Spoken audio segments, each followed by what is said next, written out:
Hello everyone, Broheen here from the Gamers Emporium channel, and welcome to another guide on the King's Fall raid in Destiny. So today we're going to be covering Oryx's daughters, or some people like to call it the sisters. It's a pretty straightforward fight. As far as team composition goes, you want to make sure you have at least one Bubble Titan for the second boss, or at least 2 Tether Hunters or Night Stalker Hunters. That second boss has quite a lot more health than the first one, so you just want to make sure you get them down in a timely fashion, otherwise it's a raid wipe. So let's get right into it here.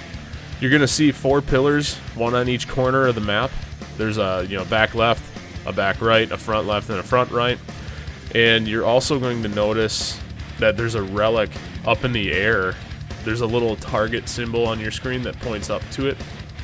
This is where the relic is. It's also your ending point for the runner, and we'll talk a little bit more about running in a moment.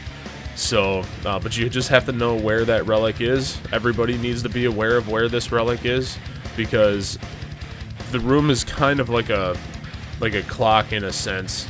I don't know of a better way to explain it, but the runner always has to go counterclockwise, and so do the people that have to jump on the pillars. And the starting point, like if you see there, the relic is above Spice Wolf. That means the relic, or the starting point, is on where I am standing, and then it goes in that same rotation around the room, around all 4 pillars, and the runner will end up above Spice Wolf. So, but we'll take a little bit more time and talk about that in a little bit here. Now, about that damn pillar boss. So the relic is to my left, which means that if you go counterclockwise around the room, I'm the first pillar, because you want to start to the left of where the relic is, or counterclockwise from the relic. So I'm the first one to jump up. A Dying Breath was second on his front right pillar, then the front left pillar Slasher jumped up, and then Spice Wolf continued on the last pillar, which is where the relic spawned above. So wherever that relic is the last pillar, and you all have to jump up in that order, counterclockwise, and not a person can land on their pillar before the person before them, or the platforms that the runner needs to not spawn in the correct order, which means he can't get the relic. On a side note, everybody should be throwing grenades in the center to take out the ads while they're up on their pillar, and at about 45 seconds, there's going to be snipers that spawn on the outside of the map that you're going to have to take out, because they can one-shot you if they hit you in the head.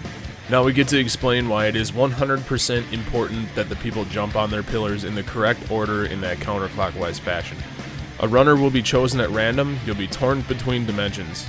You have to hop from platform to platform and collect each wisp on each platform, or you will not be able to collect the relic at the end. So you want to max out your agility on your character to be able to do this as fast as possible, because that Hymn of Weaving timer is ticking and ticking.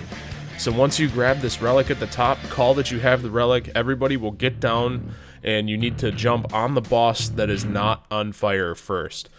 Once you're in position with the relic, you want to hold square, you'll slam on the boss, and you will take away not only the boss's shield, but you will also gain that shield to protect your friends. For those of you that are on the pillars while the runner is doing his thing, you're going to want to pay attention for when the runner calls out that he has the relic. When this runner calls that he has the relic, you can all now get down off of your pillars, as he's going to jump on the boss that is not on fire. He's going to slam the relic on the boss, which is going to take that boss's shield away, give it to him, and you're all going to meet in kind of in the back left of the front left pillar, and drop that boss as fast as you can. Shoot with your best guns, drop a Weapons of Light or a Tether. Weapons of Light or Tethers, they're not 100% necessary on this boss if you have the high light level teammates and the high light level guns. You can easily down this boss in one shot, especially if you have Touch of Malice. Just keep in mind, guys, that once this boss is down, the phase is not completely over.